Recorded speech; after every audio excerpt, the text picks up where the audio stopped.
Businesses compete to battle California's blackout.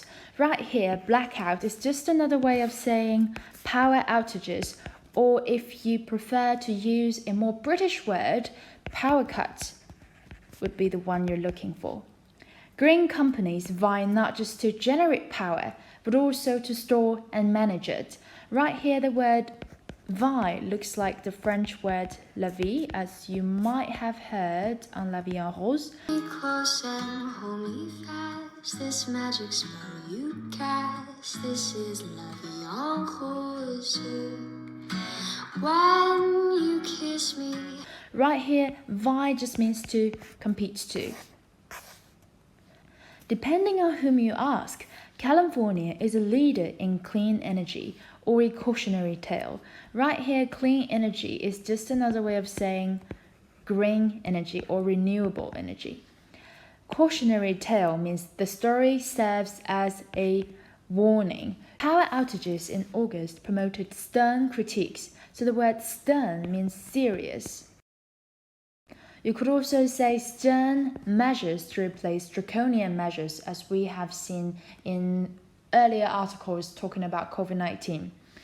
In California, Donald Trump tweeted, well, he is one of the most famous or notorious Republicans.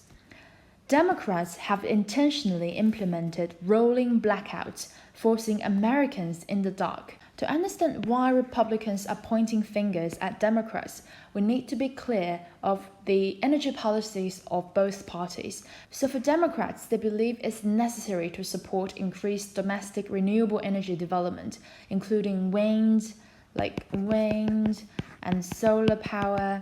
However, for Republicans, they say no to Kyoto or other mandatory carbon emission controls. And also, they actually provide tax incentives for energy production, like oil or gas development. Such difference lies bare that there's bound to be some finger pointing between the two parties. In addition to provoking outrage and derision, so derision means mockery or ridicule. However, the episode is also likely to inspire investment. One more thing to know, this rolling blackouts is the first of its kind in 19 years, according to a newly published article on Political. The Golden State has long been America's main testing ground for green companies. The Golden State right here is California. This state got this official nickname in 1968, and the reasons are twofold. Firstly is because of the discovery of gold in 1848. And another is because the flower, they've got golden poppy, which is the flower of wheat. So every spring you could see those golden flowers all across California. So that's why this flower also got the name California poppy. Californians buy half of all electric cars sold in America. Theirs is the country's largest solar market, as California deals with heat waves, fires, and the goal of carbon-free electricity by 2045.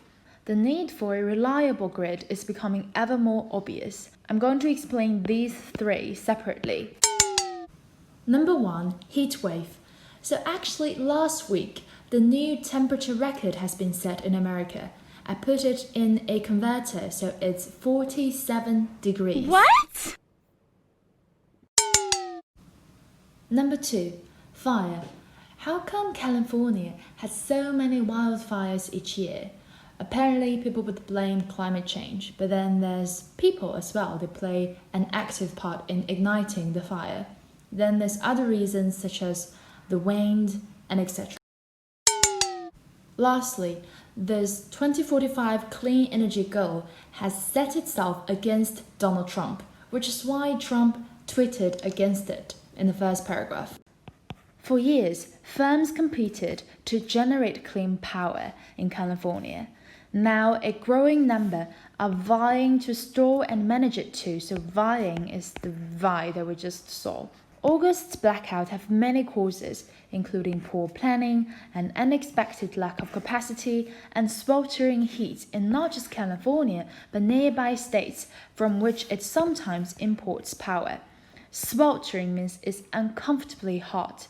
It turns out that California is the biggest energy importer in the whole of the United States. By the way, California, if it were a country, it would be the 5th biggest economy in the whole world.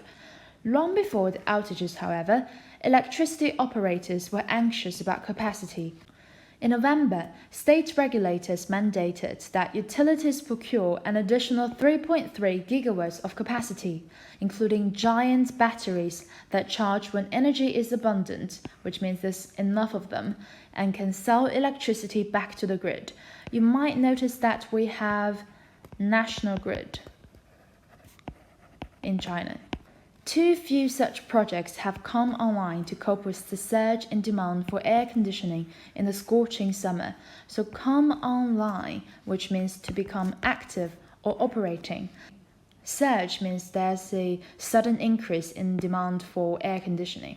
It's not difficult to understand because if you're suffering from sweltering heat in the scorching summer, scorching means extremely hot. Of course you need air conditioning, but more are sprouting across the state. So sprout means when plants start to grow. So in this case, if you say companies are sprouting, it means they're developing very fast, and usually it means there's a lot of them. And later, the author has named LS Power and Vistra Energy as 2 examples. But pay attention to the word unveiled, which means you're revealing something, you're presenting something, you've launched something. The rooftop solar industry stands to benefit from a new California mandate that requires new homes to install panels on their roofs from this year. Stands to used to be a military term, means soldiers are ready to take any action, but right here you could understand it as ready for something. I think the rooftop solar industry is really lucky because when the whole state rectified that new homes have to install panels on their rooftop, they've got a whole lot of orders already. Sunrun, the market leader, is increasingly pairing such residential installations with batteries. What batteries can do is that they could supply power to residents in a blackout or feed power into the grid to help meet peak demand. So yeah, they're really trying to kill 2 birds with 1 stone by adding a battery to the installation. Sunrun is so confident in its future that it has bid $3.2 billion for Vivint Solar, its main rival. Bid means to offer a price for something. You could say, oh, it's a good bid. Another way to stave off outages is to curb demand. To stave off means to avert or pause something dangerous. So if the last paragraph was talking about how to increase power supply, this paragraph has moved on to curb demand. This European power company has contracts with local utilities to work with large commercial and industrial clients. When demand rises, Enel pays customers to reduce energy consumption, so this method is called demand response, as we have just mentioned from here. Okay, let's move on. Easing demand on the grid. A company called Connect offers something similar for homeowners. You could also say households.